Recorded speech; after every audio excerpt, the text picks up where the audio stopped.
Mga kababayan, kamusta po ang lahat? Nagbabalik po muli ang inyong katambay. Si Katambay Manong po, dito po sa Tambayang Makabayan. Kamusta po ang lahat? Sana po nasa mabuti po tayong kalagayan. Magandang umaga po muna, tanghali, hapon, gabi. Madaling araw po sa atin lahat. Saan man sulok ng bansa o mundo tayo naroon, naway maingatan po tayo. Umpisa na po natin mga tambay. Ito po mga tambay, napakaganda pong move ang ginawa po. At ito po ay dapat po nating suportahan. Ang ginawa po ni Greco Bellica, mga tambay. Nitong si Greco Bellica, dati po itong isang opisyal ng gabinete ni dating Pangulong Duterte. At siya po ay humingi ng tulong sa mga world leader, mga tambay. At kailangan din po daw na tayo po ay makiisa sa signature campaign para po mabilis ang paglaya po ng dating Pangulong Duterte sa ginawa po ng ating gobyerno, panghuhudas po rito at sa ating soberenya at sa ating judicial. Pakinggan po natin ang balita, mga bayan, at komentuhan po natin. Naglunsad ng isang signature campaign para mapauwi si FPRRD, ang dating opisyal na si Greco Bellica. Humihingi rin siya ng tulong mula sa 4 na world leaders. Ang detalye sa agenda report ni Edith Isidro ng Abante Radyo. Isang sulat ang pinadala ni dating Presidential Anti-Corruption Commission Chairman Greco Bellica para kina US President Donald Trump, Russian President Vladimir Putin at Chinese President Xi Jinping at Israel Prime Minister Benjamin Netanyahu. Hinihimok nito ang 4 na world leader na mag-intervene sa sinasabi nilang illegal na pagdetini ng ICC kay dating Pangulong Rodrigo Duterte. Tayo magsama-sama na parating sa ICC at sa mga presidenteng ito at sa gobyerno natin na gusto natin ng katarungan at ibalik ang Pangulong Duterte dito at gusto natin itigil dito nangyayari pang-aakusa dito. Natanggap na umano ng mga imbahada nila sa bansa ang liham noong Marso 26. Pero tanggap na rin naman ni Bellica na nasa kamay na ng ICC ang kapalaran ni FPRRD. Sabay ng liham ni Bellica ang paglunsad ng online signature campaign para kay Duterte. Sana po ay tulungan ninyo yung online campaign po na yan dahil yan po ang ating ebidensya na tayo po ay hindi naniniwala kung ano man media ang ilalabas na internationally being spoken against President Duterte. Si Bellica ang first nominee ng Bisaya Youth Party List at kilalang malapit din sa pamilya Duterte. Para sa agenda, Edith Isidro, Abante. Mga tambay, napakaganda po yan, mga tambay, na baka po malaking tulong po ang magawa po, lalo po kung kakatigan po at talagang makikita po ng world leader po ang ginawa po ng ating gobyerno, lalong-lalo po ang ginawa po ng ICC. Lalong-lalo po ang ICC po ay nilabag din po ang kanilang Rome of Statute, mga tambay, dahil po sa hindi pagsunod sa tamang proseso ng batas po mismo nila ng International Criminal Court, ang kanilang Rome of Statute, mga tambay, ang pangunahing prinsipyo ng batas nila. Di ba? Dahil nga po kidnapping ang ginawa. At yan po ay sana po ay makita po yan dahil nakarating na rin po pala sa mga world leader na nabanggit po ang Amerika, Israel, Russia at China, mga katambay, ang mga leader. Ay sana po ay aksyonan po nila ito at mapanagot po ang ICC dahil nakikisawsaw po yata ang ICC sa politika. Mukha yatang nababayaran na po yata ng politika ang ICC, mga katambay. Dahil pati ang kanilang Rome of Statute ay hindi po nila sinusunod, mga katambay. Wala po silang karapatan na kunin at tanggapin dahil mismo ang gobyerno naghatid sa kanila, ay tinanggap po nila.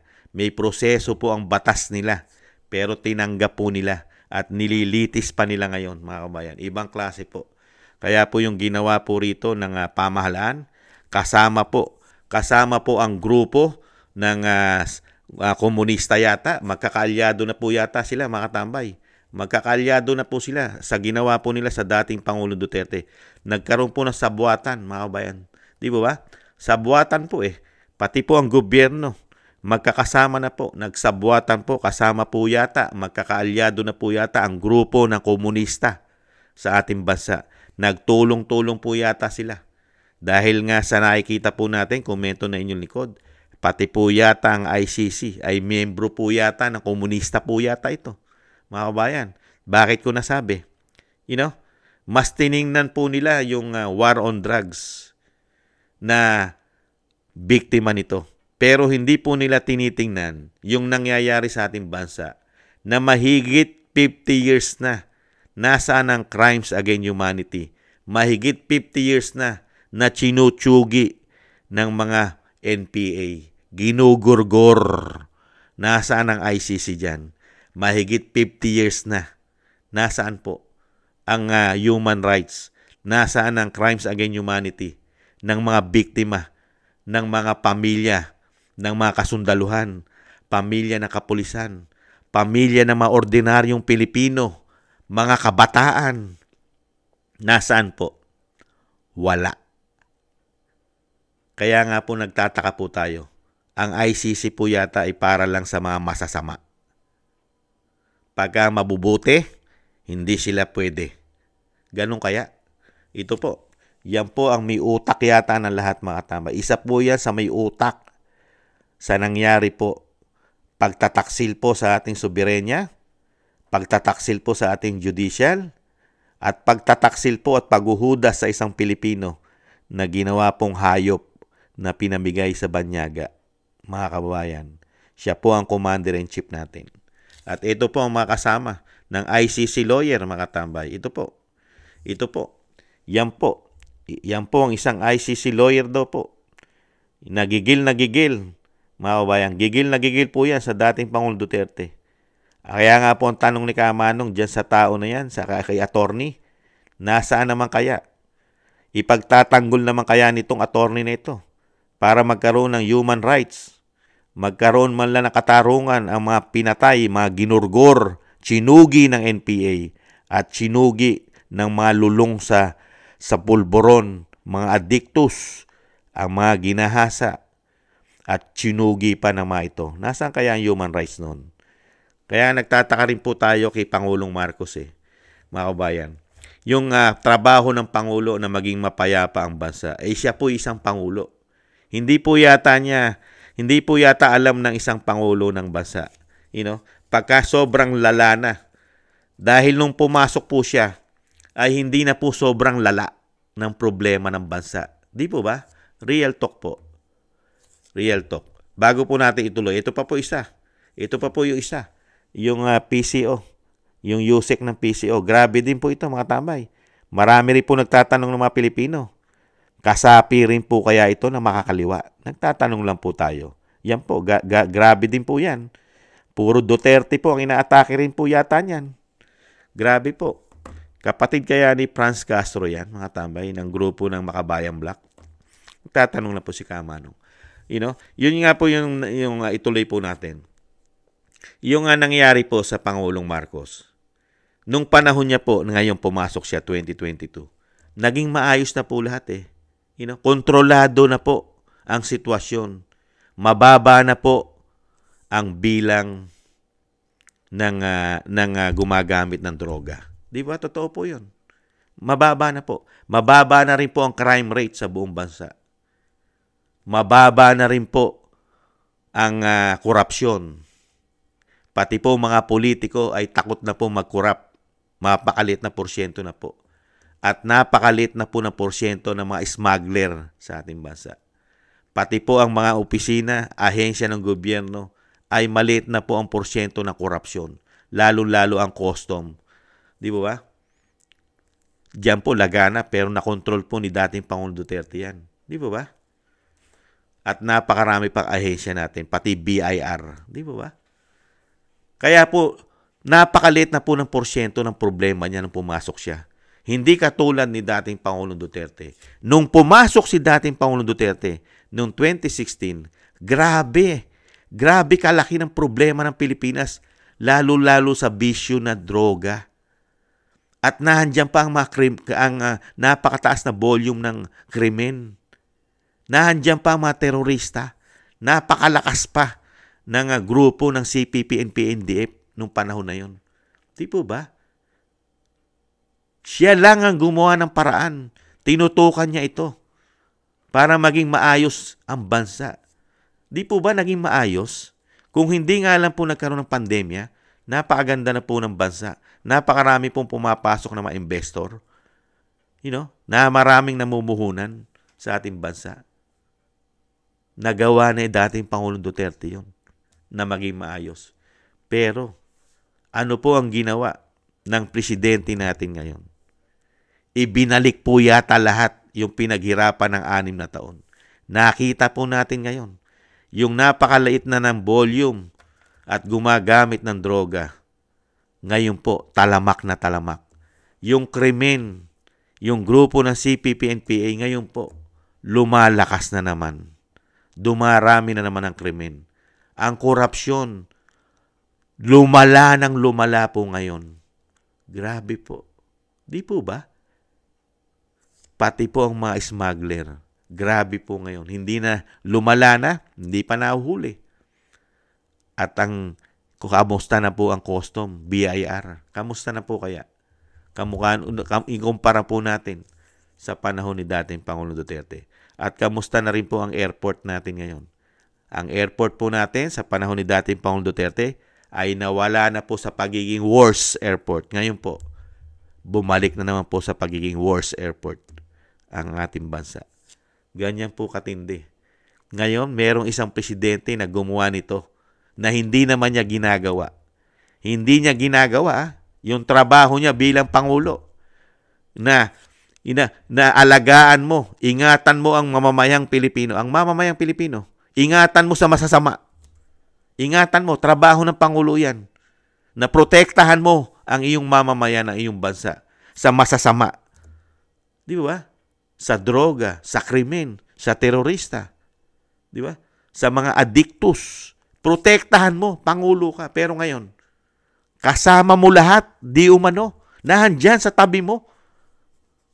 At pinababagsak mo yung presidente. Pinatapon mo pa na parang hayop. Yung presidente na nagbigay ng kapayapaan, nilinis ang problema ng bansa ng 6 na taon. Ikaw, magtatatlong taon pa lang. Wala kang ginawa. Nakamukha ng ginawa ng paglilinis ng pinalitan mo. Dinagdagan mo pa. Pinasama mo pa ang sitwasyon ng bansa. Di umano. Ngayon, ano ang makukuha mong simpatsya? Sige nga. Kasama mo itong mga ito eh. Sinamahan mo. At yung mga may kaso na involved sa droga, pinalaya mo lahat. Tumatakbo pa ngayong mayor. At yung isa, party list pa na mahilig yata sa saba. Grabe. Kaya tama po yung ginawa ni Greco Bellica. Yung presidente na nagtrabaho ng 6 na taon para linisin at para iangat muli ang bansa. Di ba? Nirespeto ang ating bansa. Lumago ang ating ekonomiya, lalo ang ating mga turismo dahil nagkaroon ng seguridad ang bansa. Nakontrol ang mga kriminal. Nakontrol ang mga grupo ng makakaliwa. Kontrolado ang mga addictus. Kaya nga, welcome na welcome at nag-i-enjoy ang mga turista sa ating bansa. Ngayon, ano po ang napala natin sa magtatatlong taon? Nagbigay na po ng babala, unang-una Australia. Pinag-iingat na nila ang kanilang mamamayan sa ating bansa dahil hindi na daw safe. Ganon din ang bansang China. Yan ang napala natin ngayon. Papasukin pa ba tayo ng maraming turista ngayon? Sa sitwasyon ngayon? Malalaking bansa na. Nakikita nila na grabe ang politika sa atin. At grabe na ang sitwasyon natin sa droga. Di ba? Krimen, korupsyon. Sige nga. May safety pa ba? Kaya tama yung ginawa nito. Tama lang na pabalikin mo ang itinapon ng isang pangulo na wala pang nagagawa sa ating bansa. Wala pang nagagawa. Puro pangako pa lang. Nagpatapong ka na isang dating pangulo na napakaraming ginawa sa bansa. Samantalang ikaw wala ka pa nagagawa, ikaw pa nagpatapon. Di ba hiyang-hiya naman kami sa'yo? Nakakahiya ka. Dahil sa sobrang pamumulitika. Demolition job. Di po ba? Kaya tama ito. Sana ma-actionan po ito ng mga world leader po. Katulad po ng Amerika, Russia, Israel, at China. Mga powerful po yan. At alam din po nila, dahil hindi po yan kasapi, dahil wala po silang tiwala, lalo ang Amerika. Walang tiwala sa ICC yan. Nag-sanction na nga po sila dyan eh. Kaya nga po nagka-problema sa pera yan eh, ICC. Dahil nag-sanction po ang Amerika. Di po ba? Kaya dito sa ginawa ni Greco Bellica, lalo-lalo po sa online na suportahan po natin yung signing. Doon kung ano po yung makikita po natin, sana po iano po ni Greco Bellica yan, yung online, at tayo po ay makiisa, pumirma po tayo hanggat maaari, at makisimpatya po tayo. Kailangan po natin yon para po makita ng buong mundo, lalo-lalo po na yung suporta po na hindi natin pinapayagan at kinukundi na po natin ang ginawa ng Pangulo ng Bansa sa ginawa niya, pagtataksil sa isang Pilipino, paghuhudas sa isang Pilipino, lalo-lalo sa ating soberenya at sa ating judicial. Hindi po natin yan pinag-uubra at hindi po natin pinapayagan yan. Kinukundi na po natin yan. Yung maling hakbang dahil sa sobrang pamumulitika. Dapat po natin suportahan po yan. Yung ginagawa po nila Greco Bellica sa online, bumoto po tayo mga tambay para po sa pagpapabalik sa dating Pangulong Duterte. Huwag na po tayong pumayag na maghari pong muli ang kasamaan sa ating bansa. Nakita po natin, ang nakikita po natin ngayon ay lumalaki at lumalaga na po ang grupo yata ng CPP-NPA sa ating bansa. Nakapasok na po sila. Kahit po yata sa Malacanang, may nakapasok na po yata. Nagtatanong na si Kamanong, may nakapasok na po yata sa Malacanang, mga kabayan. At galit na galit din po sa pamilya Duterte yata. May nakapasok na yata, mga kabayan. Napakarami po yata sa Kongreso, sa Senado, pati sa Malacanang. Naghahari na po sila ngayon. Nakita po natin. Napakarami na po ngayon naghahari sa ating bansa. Noong panahon ni dating Pangulong Duterte, Pangulo lang po, Commander-in-Chief lang po ang nagsasalita. Ngayon, napakarami na po. Pati speaker po ay parang presidente na. At pati po ang AFP General natin ay parang presidente na po. Siya na rin po ang nagdidesisyon. Si General Bronner po, grabe po, para po sa giyera naman. Ganyan po katindi po ngayon. Mukhang nagkaroon po tayo ng leader yata na tinatawag ni dating Pangulong Duterte na gumagamit ng pulburon at weak leader daw po, mga tambay. Kaya nga yung sinabing weak, yun. Siya po ang pinaggamitan ng weak. Yung weak na presidente, si dating Pangulong Duterte, ayan, nadali po siya ng weak leader. Ipinatapon po siya ng weak, mga tambay. Pinamigay po na parang hayop. At mukha po yatang wala na raw pong pakialam sa ICC, mga tambay. Ganun po katindi ang gobyerno. Wala ka ng pakialam sa isang Pilipino. Samantalang nung panahon ni dating Pangulong Duterte, OFW natin mga kababayan, napakalaki ng pakialam dahil Pilipino. Pinagtatanggol mo sa mga dayuhan para ito hindi mamatay at mabitay. Pero ito, dating Pangulo, naglingkod. Nagbigay na kapayapaan sa ating bansa ng 6 na taon. Pinrotektahan ng mabubuting tao sa masasamang tao, lalong-lalo sa mga grupo ng CPP-NPA. Pinrotektahan tayo riyan. Ipinatapon lang po na isang presidente na wala pang nagagawa sa ating bansa. Unbelievable, mga kababayan. Suportahan po natin si Greco Bellica dito po sa kanyang online at sana po ay tugunan at makita po ng mga world leader po ang ginawa pong ng illegal at pagkikidnap ng sa dating Pangulong Duterte mismo ng ating pamahalaan sa pangunguna po ng Commander-in-Chief natin na naghudas po yata sa ating soberenya at sa ating judicial, mga kabayan. Salamat po ng marami, mga tambay. Suportahan po natin. Isa po si Kamanong sa suporta po na ginagawa po ni Greco Bellica, mga tambay. Maraming salamat po. At thank you po. At shoutout po natin ang ating mga kababayan na nagbibigay po ng biyaya sa inyong lingkod.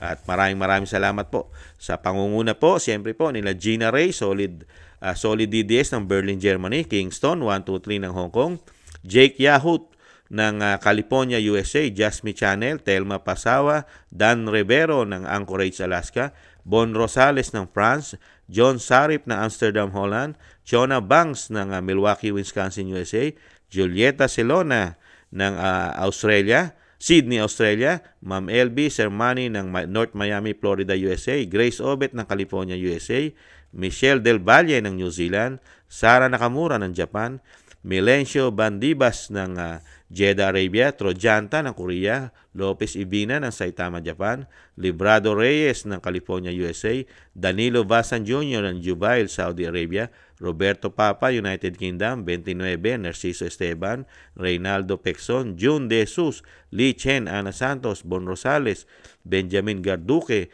Pepito Cabiso, Victoria Denver ng Netherlands, Nida Diongley ng Italy, Mary Tom ng Hawaii, Aloha Hawaii, Donaldson Paras ng Canada, LKD 459 ng Belgium, Hermogenes Maramag, Manuel Ramos, Nesrin, Kingdom of Saudi Arabia, Richard Macelones, Alexander Advincula, Dennis Velasco, Lorna Grandman ng Australia, Annie PH Vlog Official, Richard Macelon, nabanggit na po natin yan, ng Davao City, Roberto Papa ng Blackpool, United Kingdom, Pedro Roque ng Ontario, Canada, Feliciana Vergara ng Los Angeles, California, Annalisa Besorio ng Saudi Arabia, Mel Caserna ng Israel, Veneracion Seblos, Sandy Donan ng Osaka, Japan, Just Got Lucky ng Houston, Texas, Ruth Perdos, Kuwait, Zenaida Garcia ng Italy, Sayen Nico ng Saitama, Japan, Dorina Villa ng Brussels, Belgium, Olivia Edito ng Honolulu, Hawaii, Danilo Oñate, Madonna Sultan, Rolly Pineda, George Soleto ng Seattle, USA, Peli Subido ng France, Paris, Sonia Diaz Liano, Ami Cabrero, OFW Saudi ng Davao, Dennis Velasco ng Iceland, Mario Carbajal ng Europe, at Donina Villa, Clara Ibarra, Luz Ferrer, Victoriano Carrera, at Dorina. Nabanggit na po natin si Dorina. Shoutout po sa inyo. Thank you po. Maraming salamat po. At shoutout din po sa ating mga kababayan sa kasulok-sulukan ng ating bansa. Mabuhay po kayo. Ingatan nawa po mga kababayan. At ganun din po, shoutout din po sa ating mga kababayan sa kasulok-sulukan ng mundo na may Pilipino, may OFW. Mabuhay po kayo mga bagong bayani. Shoutout po sa inyo. Ingatan nawa po. At thank you rin po sa mga nakaagusto po ng Tambayang Mga Kabayan sa YouTube at TikTok. At ganoon din po sa mga nagko-comment, like, share, and subscribe. Maraming salamat po. At syempre po, wag po natin kalimutan, isama po sa dalangin ang pag-iingat po at mahabang buhay po at makabalik pa pong muli na sa lalong mabilis ang dating Pangulong Duterte sa ating bansa. Isama po natin sa panalangin. Maraming salamat po mga kabayan. Sa muli, ingatan nawa po. Paalam. Bye-bye.